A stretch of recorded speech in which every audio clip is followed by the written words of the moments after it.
Okay, hello everyone. My name's Elizabeth Venafro. I'm the Director of Marketing here at Omnilert, and I have the pleasure today of speaking with Melissa Agnes, Crisis Management Expert and founder of the Crisis Ready Institute. So thanks so much for joining us today, Melissa. Happy to be here, Elizabeth. Thanks for having me. First, I just wanted to start by asking, what really drives your passion for crisis communications? Um, it's more than communication. Communication is definitely a passion, but just kind of crisis ready holistically, I'd say it is three things. It's the good that it does, that I get to experience and see firsthand, and that's what kind of feeds me. It's the idea of building a better and a stronger tomorrow. So, for example, looking at where even just the past year, where organizations and where professionals could have been, should have been in a better position to lead better for themselves as human beings, for their teams, for their stakeholders, for society. It's building towards that. It's getting to see how we can do better tomorrow, how we can empower people to be able to do better tomorrow so that they're never in those positions again. And then thirdly, it's extremely challenging. I get challenged every day, every week, every month, every hour, and that kind of keeps me on my toes. For sure. I'd love to hear actually a little bit about your background. What's kind of brought you to this, area of work? I I stumbled in it. So I've been an entrepreneur since I was 21, and we at the time, so this is over 10 years ago, I had a business partner at the time, and we were focused on digital strategies, so digital branding, right at the time where brands were starting to really get on the social media bandwagon. And I remember a specific morning where I was, going through my morning readings and just kind of catching up on the news and what's going on in the world. And it hit me like a light bulb of why is nobody talking about the risk? Why is nobody talking about the risk of the way that the world is transforming and evolving into? So not just social media, but everything that technology and the real-time news cycle and social media and two-way communication, the fact that consumers now have a platform, like all of the risks that is involved with all of that. And in my mind, I saw immediately kind of all of the risk involved with that. But then I went to, oh my goodness, if we start talking about this, that risk is really mitigatable. I don't know if that's a real word, but it's very easy to mitigate if we put our time and attention to it. And then from there, I went to, and then the opportunity is so unprecedented. The opportunity for connection, the opportunity for ultimately doing right by the people we serve and getting that instant feedback and building those relationships, which translate into reputation and bottom line and brand equity and just win-win-wins all around. And so from there, oh my goodness, this is so long ago. And I remember it just kind of setting off a light bulb in me. And over the course of the next year, up until that point, I didn't know that crisis management was a thing. I had no idea that that was a thing. And so that kind of triggered that. It fed something inside of the way that I'm wired, I suppose. And for the next year, I just spent my time devouring, my free time devouring everything that I could on the subject matter, getting more and more frustrated at the fact that these experts out there that had been doing this for years, nobody was talking about the way that the world was transforming and evolving and all of the things that I just said. And I remember turning to my partner and saying, there's something here. I just don't yet know exactly what it is. And about a year into my, quote unquote studies, we had just launched the website of one of our clients. They were a public benefit, they were a real estate investment trust, so a public company that invests in real estate and serves their investors as their primary stakeholder. And the VP called me really early one morning saying that their president was in the car with a prospective big investor, that the media on the radio was reporting that one of their buildings was about to explode, that apparently the rumor was started on Twitter. They had no idea what Twitter was, but they heard it's a digital thing. And since we just launched their website and that's digital, maybe you can help us. That's kind of the approach that, actually the panicked approach of that I received on the phone. Long story short, within half an hour, we had everything corrected and feeding to investors because they weren't on Twitter, and just all these different strategies in place. And the next day, the president of the company called to say not only had their unit price, which is their stock price, not gone down since the day before, but it had actually gone up by a cent as a direct result of the way that they managed the situation. And that was oh my goodness, this makes sense and I can start. Like, this is how I can be of value to the world. And then from there, I was young, I had no experience, I had no network, but I had a ton of thoughts and a ton of ideas and a ton of always been kind of wise for my age. So like it was pretty adamant with the way that I saw things and the way that I felt about things. And so I decided to just have a voice. And I started a blog and I dedicated myself to blogging 5 days a week. I raised some really important questions. I created dialogue around those questions. And that led to some outstanding crisis management professionals who found me and said, you know, we're not too sure if this whole like digital world thing is a fad or if it's a trend or how long it's going to last. We're nearing retirement. We don't necessarily want to learn it, but what you have to say is really important and really that like really meaningful. And our clients need that. So can we partner? And that was a very long-winded way of sharing the story of really how I fell into this niche and kind of just, not kind of, it just grew the brand from there. No, that's definitely really helpful. So I guess we already touched on this a little bit, but based on all that experience, how does having that solid crisis management plan in place strengthen the value and the productivity of an organization? So here's what I'm going to say. I'm going to say that it's not the crisis management plan or the crisis communication plan that strengthens anything within an organization. So my approach has always been different. That led to the second grievance that I had within my industry, which is why the Crisis Ready Institute was founded. So a crisis management plan, a crisis communication plan, traditionally speaking, is a plan, is a generic book that's very high level that checks off some kind of boxes, you know, on the to-do list of leadership and makes them feel good and gives them some kind of false reassurance that in the event of a crisis, they can just reach for that plan, open it up, and that's got all of the solutions. It's going to guide them through to crisis management success. There were, you know, at the start of 2020, when COVID hit, anybody who had solely that stagnant plan document that had been, you know, checked off and put on a shelf realized very quickly, unfortunately, how little that plan actually did to serve the organization. Yeah. And that's because it's stagnant. That's because it's created traditionally in a very siloed fashion. That's because the majority of the organization doesn't even know of its existence, never mind what to do, right, when it's time to activate it. And so my approach and the whole approach of the Crisis Ready Institute has always been cultural. So we talk about crisis ready programs that are integrated into the very culture of the organization. And that encompasses, in essence, what that means is mindset, skill set, and capability.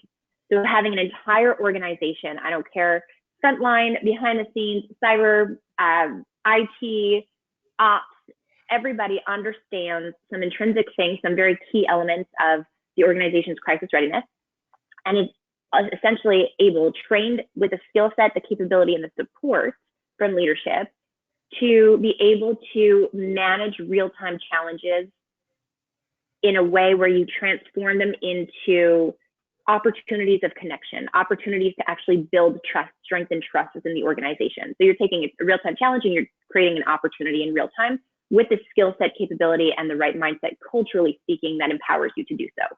That's my approach. And that seems kind of complicated, but that, I'm sure you can imagine the value that that provides to the organization day to day, far outside of issue and crisis management.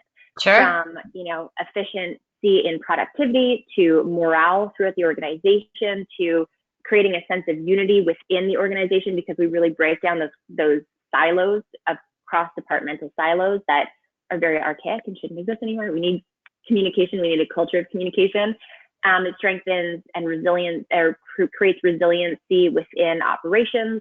It strengthens relationships internally as well as externally, and ultimately, it creates a brand that is very connected emotionally to all of its stakeholders, in service to all of its stakeholders, and that therefore increases the brand equity of the organization. Yeah, that makes a lot of sense. So I imagine, based on what you're saying, that leadership has to play a pretty significant role in kind of setting the tone with the culture and crisis readiness. Would you say that's true? Yeah, absolutely. Leadership, because crisis ready is cultural, culture is led from the top. Leadership sets the tone for culture.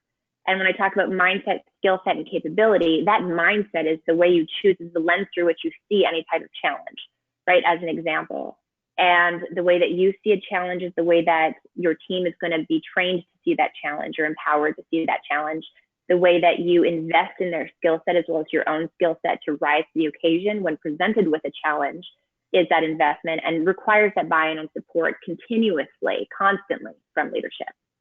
Yeah, for sure.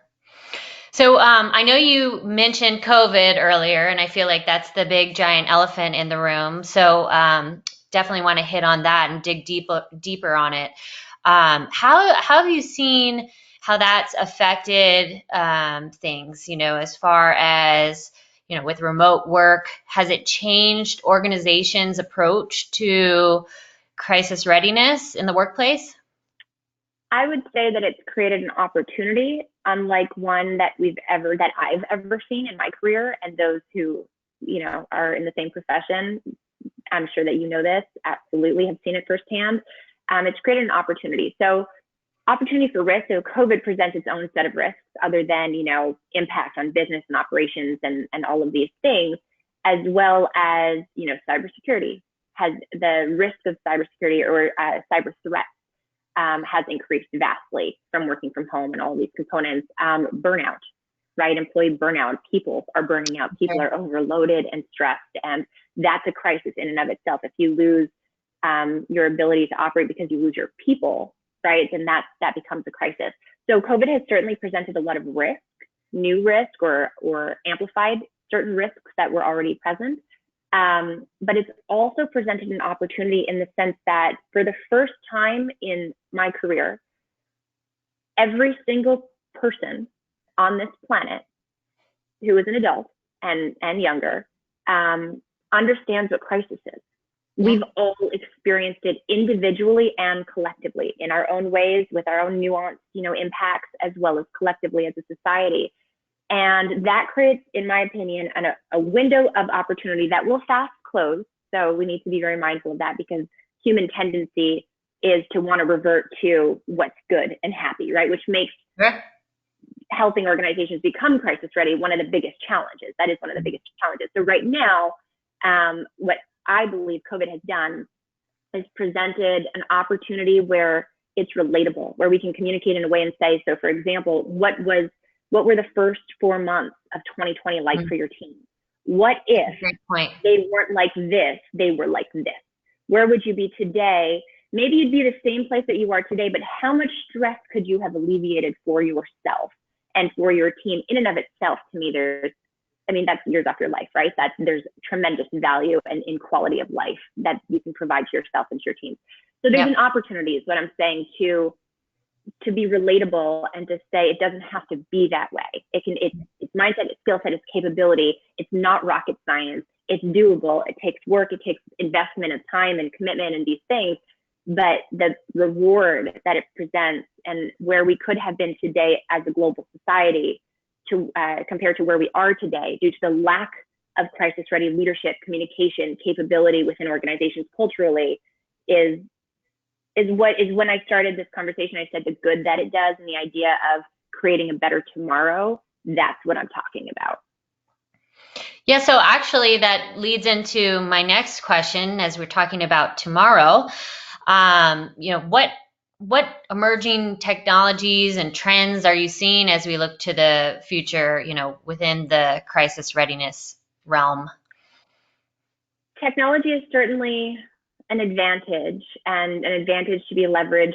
Also understanding its risks, right? Its risks and its rewards. Omnilert is a great example of great technology that's emerging and strengthening capability so that mindset and skill set can be served, right, and strengthened through technology. So we're seeing a bunch of different types of technology, especially now that more and more people understand really what crisis is because they can relate to it.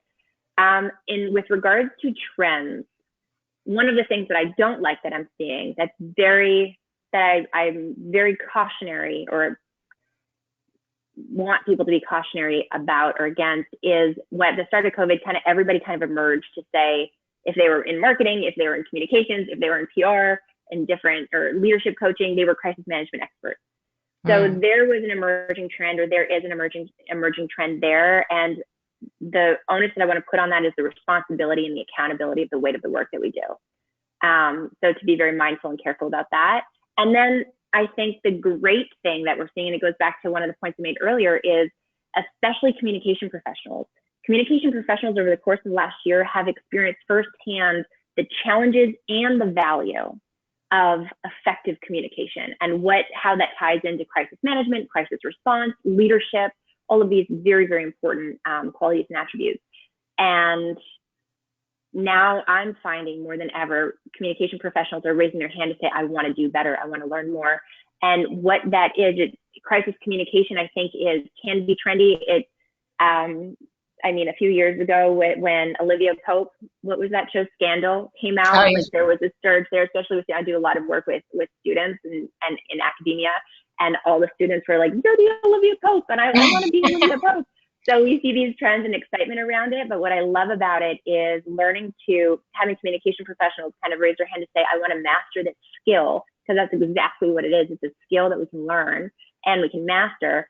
And the impact that provides to organizations, to themselves as communication professionals or professionals in general, in issue management, and then of course in rising to the occasion of leading through crisis, leading society through crisis, and supporting people through crisis is tremendous. It's such a tremendous opportunity. So those, I'd say, are the three kind of trends: technology, one with risk, and one with great opportunity that I'm really seeing emerge. Well, great. I think all of this information is extremely helpful, and I just wanted to thank you so much for taking the time to speak with us today, and hopefully we can connect again soon. Absolutely. Thank you for having me. Absolutely. Thanks. Take care, Melissa.